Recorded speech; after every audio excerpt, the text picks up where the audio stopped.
คนเขาทำให้เศร้าพี่สงสารน้องยาว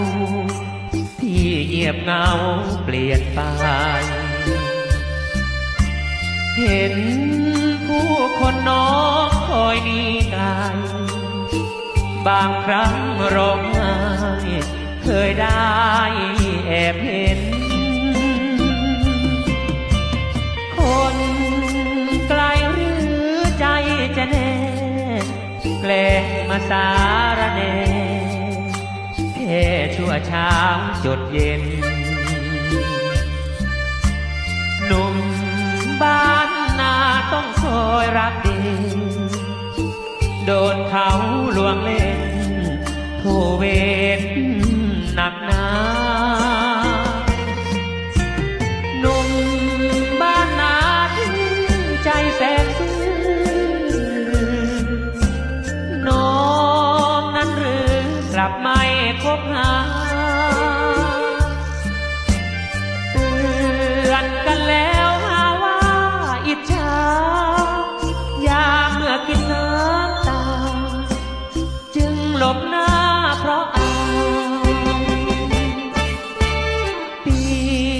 ยงนอนของพี่ว่างเปล่าหากว่าน้องนงเยาว์ไม่เดียดฉันพี่ชายพี่ขอเอาหัวใจและกายแทนสีมาป้ายให้หายรักที